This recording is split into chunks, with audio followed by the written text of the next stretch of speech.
정부는 금년도 주택 공급 물량이 서울, 강남을 포함하여 예년 대비 증가하고 있고 전월세 시장도 안정세를 보이고 있다는 점을 감안할 적에 서울 특정 지역의 최근 주택가격 급등은 상당 부분 투기적 수요에 기인한 것으로 판단하고 있습니다. 투기적, 네. 모르겠습니다. 요즘에 투기, 비트코인도 투기라고 하는데, 투기 맞습니까? 투기적 수요도 있다고 봅니다. 예, 네. 그렇군요. 네, 지금 우리 총리가 말씀하신 대로 강남 지역만 오르고 있는데 이게 이제 인근 지역에 확산되는 게 문제입니다. 지금 목동이라든지 또는 용산이나 또는 성동구까지도 지금 확산되고 있고 예. 이게 점점 이제 풍선 효과처럼 번지는 게 문제입니다. 네. 그래서 전국이 다 따라 오를 수 있는. 네, 아니 지방으로 오히려 내리고 서울만, 네, 서울만 오를 수 있는. 네. 자, 이게 아파트 값이 오른 건 어제 오늘의 일은 아니고 보수 정권, 진보 정권 상관없는데 유독 상승률이 이제 두드러졌다고 생각이 드는 게 노무현 정부와 이제 이번 정부인 것 같아요. 왜 그런 거예요?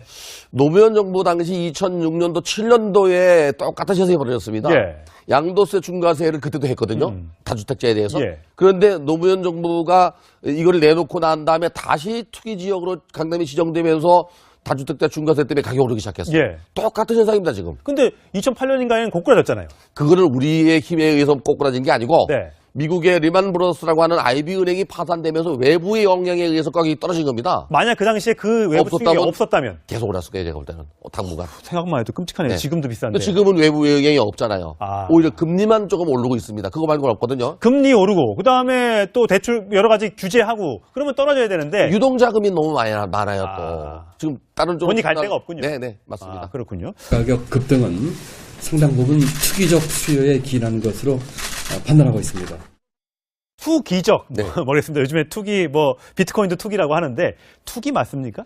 투기적 수요도 있다고 봅니다. 예, 네. 그렇군요. 네, 지금 우리 정부는 금년도 주택 공급 물량이 서울, 강남을 포함하여 예년 대비 증가하고 있고 전월세 시장도 안정세를 보이고 있다는 점을 감안할 적에 서울 특정 지역의 최근 주택가 아니 지방으로 오히려 내리고 있다.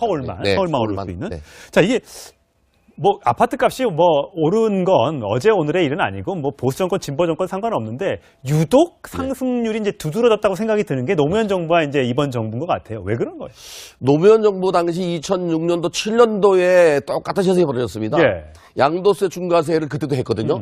다주택자에 대해서. 예. 그런데 노무현 정부가 이걸 내놓고 난 다음에 다시 투기 지역으로 강남이 지정되면서 다주택자 중과세 총리가 말씀하신 대로 강남 지역만 오르고 있는데 이게 이제 인근 지역에 확산되는 게 문제입니다. 지금 목동이라든지 또는 용산이나 또는 성동구까지도 지금 확산되고 있고 예. 이게 점점 이제 풍선 효과처럼 번지는 게 문제입니다. 그래서 전국이 다 따라 오를 수 있는.